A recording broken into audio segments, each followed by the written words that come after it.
하트 모양 쿠키를 만들기 위해서 먼저 초코 사블레부터 만들어 보도록 하겠습니다. 버터는 마요네즈보다 좀 단단한 상태로 준비를 해주시고요. 버터 상태 체크 다 되셨으면 슈거 파우더를 2번에 나눠서 만들어 보도록 할게요.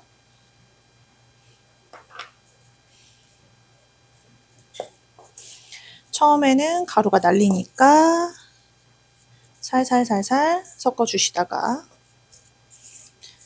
가루가 날리지 않으면 타원형을 그리시면서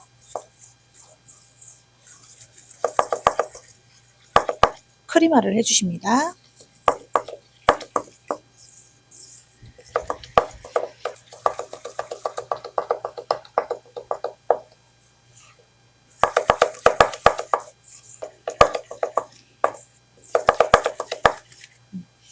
처음보다 가벼워진 크림화 반죽이 되면 그때 2번째 슈가 파우더도 넣을게요. 다시 가볍게 섞으시다가 힘차게 저으시면서 크림화를 해주시면 됩니다.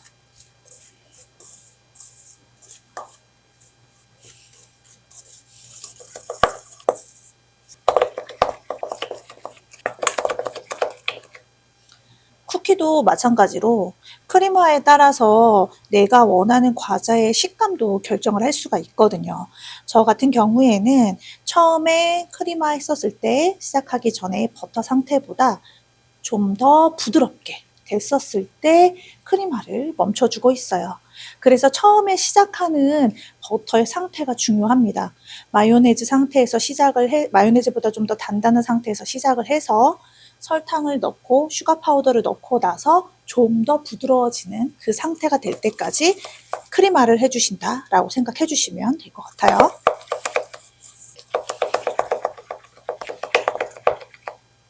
이제 달걀을 넣어보도록 할게요.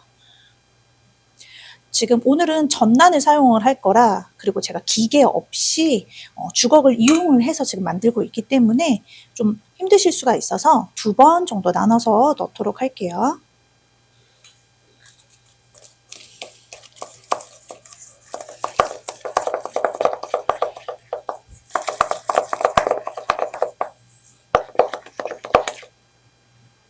자, 2번째 달걀 넣겠습니다. 항상 재료는 싹싹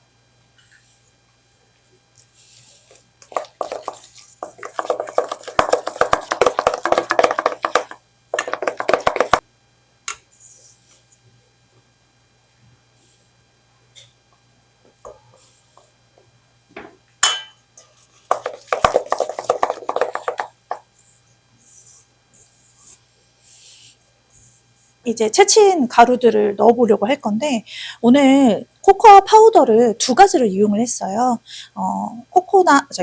발로나 코코아 가루랑 그다음 블랙 코코아 가루 2가지를 이용했는데, 색상 때문에 이제 진한 블랙 코코아가 약간 들어갔고요. 블랙 코코아 파우더가 없으신 분들은 그냥 동량으로 다른 코코아 가루로 대체하셔도 괜찮습니다. 색상이 조금 연해지긴 할 거예요. 자, 채 한번 치시고 가루를 섞어 보도록 할게요.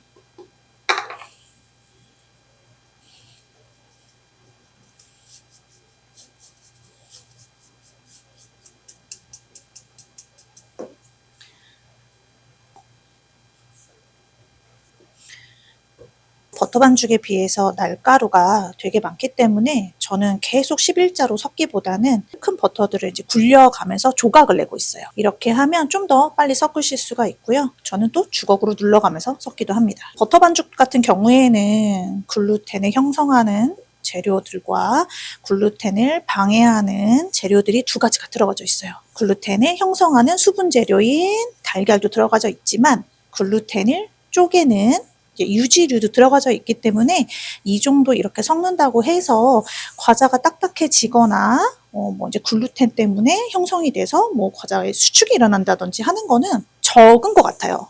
저는 항상 거의 수업을 계속 이런 식으로 이제 10년 넘게 수업을 해왔기 때문에 걱정 안 하셔도 된다고 말씀드리고 싶어요. 저는 이제 대량 생산할 때 가끔은 손으로도 막 이렇게 섞거든요. 그렇기 때문에 크게 걱정 안 하셔도 됩니다.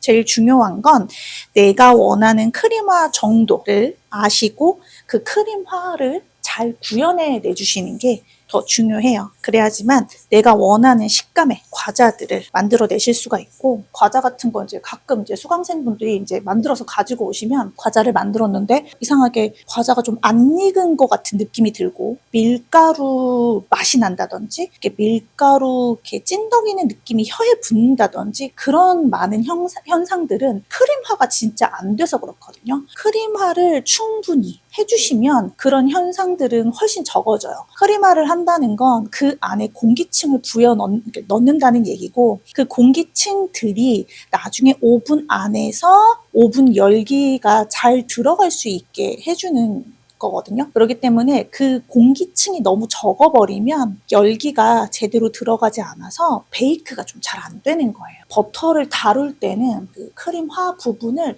생각보다 충분하게 좀 해주시는 게 필요합니다. 하얀 날가루들은 이제 없어서요. 반죽을 가볍게 뭉쳐서 프라제를 해주면 될 것 같아요. 바로 바닥으로 내리면 너무 이제 퍼질 것 같아서 가볍게 한번 뭉치시고 내려줄게요. 한번 가볍게 뭉치시고 프라제를 해주도록 하겠습니다. 손바닥 이용을 해서 쭉쭉쭉쭉 밀어주시면 돼요. 쭉. 이 과정을 몇 번을 해야 되냐고 물어보시는 경우가 많은데 이거는 제품에 따라서 약간 다 다를 수 있어서 상태를 보시면서 밀가루 덩어리들이 풀어지고 반죽이 점점 변화가 되는 거를 봐주시는 게 제일 중요해요. 항상 제가 수업 때도 되게 많이 말씀을 드리는데 반죽의 상태를 보는 눈을 기르는 게 되게 중요하거든요. 그래서 지금 보시면 이렇게 거친 면과 아까 이쪽에 되게 매끈하게 이제 풀어진 정리가 된 부분들이 있죠. 이런 것들을 좀 많이 다르죠. 이런 것들을 자꾸 봐주시는 게 중요해요. 반죽이 전체적으로 골고루 섞이게끔 쭉 좀 밀어주시고 점점 갈수록 약간 지점토처럼 되는 게 보이실 거예요.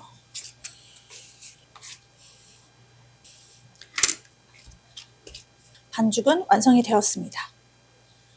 뭔가 이렇게 거칠거칠한 면도 없고 하나의 약간 지점토 같은 느낌이 됐죠? 이렇게 완성이 되면 됩니다. 오늘은 이제 숙성이 휴지가 필요 없는 반죽이어서 바로 밀대로 밀어보도록 할게요. OPP 비닐이고요. 지금 너무 투명하다 보니까 조금 잘 안 보이실 수 있는데 2장 준비를 했어요. 비닐 사이에 반죽을 넣고 밀어보도록 하겠습니다. 우선 툭툭툭툭 사방으로 조금 밀어주시고요.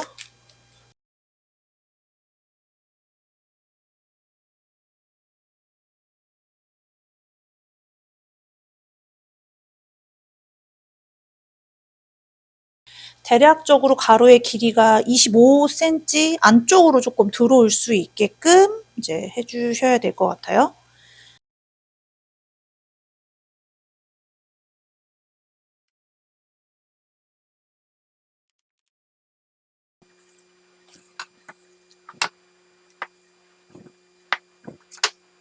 네, 24cm가 좀 넘게 됐어요. 자, 요 정도면은 괜찮습니다.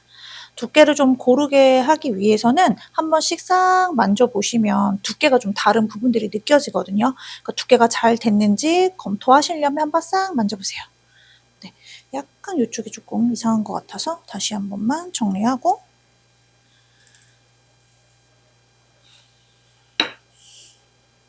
네, 매끈하게 됐습니다. 자, 이제 하트 모양 전사지를 붙여보도록 할게요. 하트 모양 전사지를 붙이시고 스크래퍼를 이용을 해서 한번 싹 밀어주셔야 돼요.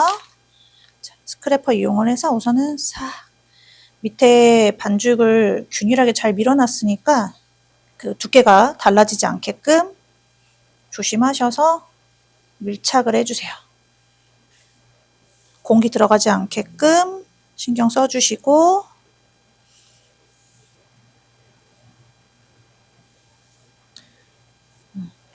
자, 그런 다음에 이 초콜릿 전사지 부분이 좀 녹아야 되거든요. 그래서 히팅기 이용을 해서 윗부분을 좀 따뜻하게 만들어 줄게요.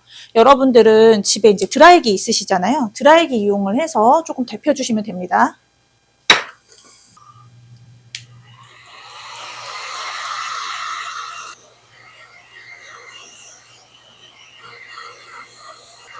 이제 냉동실에 넣어서 단단하게 굳혀가지고 잘라보도록 할게요.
(160도) 오븐에서 8분 정도 구워볼게요.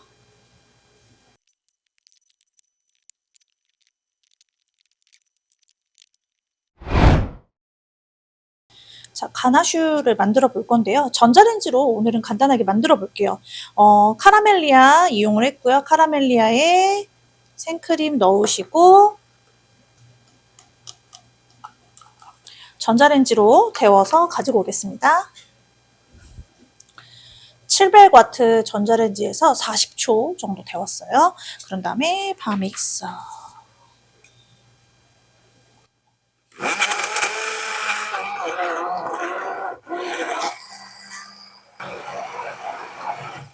지금 가나슈 양이 굉장히 적기 때문에 지금 이 바믹서를 넣었다 뺐다 하시게 되면 공기가 굉장히 많이 들어가고요. 그러면 품질이 좋지 않은 가나슈가 되어요. 가나슈 같은 경우에는 공기가 들어가지 않게끔 만들어 주셔야 됩니다. 그래서 주걱 이용을 하시게 되면은 바믹서가 없으신 분들은 주걱을 똑바로 세워서 섞어 주시면 됩니다. 지금 저도 양이 되게 적어가지고 약간 기울일 수도 없거든요.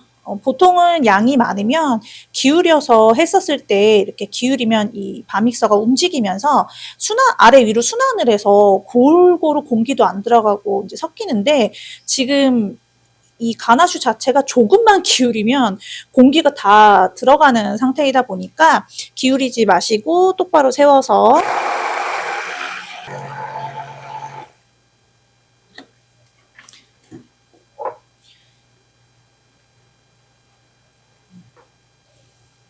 이제 다 된 것 같아요. 만약에 이제 바믹서가 있으신 분들은 정말 바믹서로 가나슈 만드시는 거를 추천을 드려요.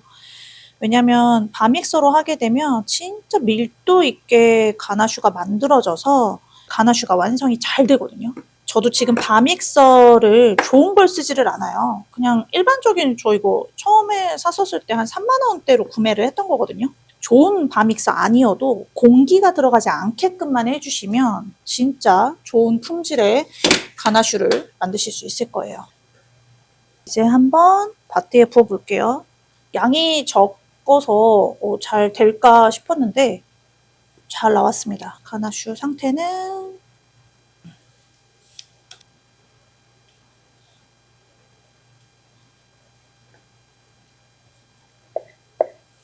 밀착 랩한 후에 짜기 쉬운 정도로 이제 굳혀보고 그때 사용을 하도록 할게요.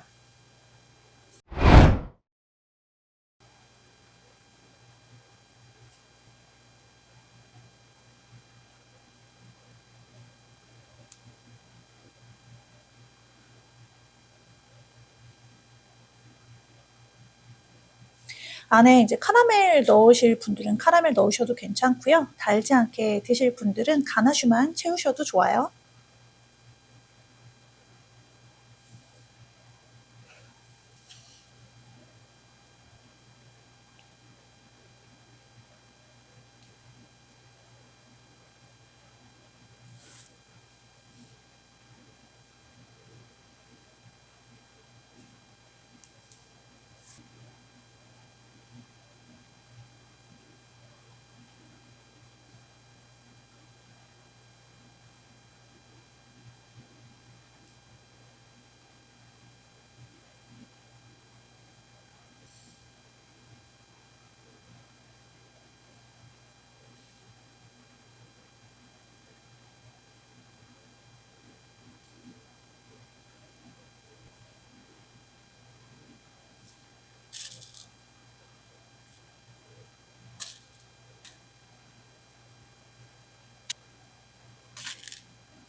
자, 쿠키를 덮으시고 살짝 눌러주신 다음에 초코볼이 너무 바깥으로 튀어나오면 좀 완성도가 떨어지거든요. 좀 지저분해 보일 수 있어요. 그러니까는 살짝 안쪽으로 밀어 넣어서 바깥에서만 보일 수 있게끔.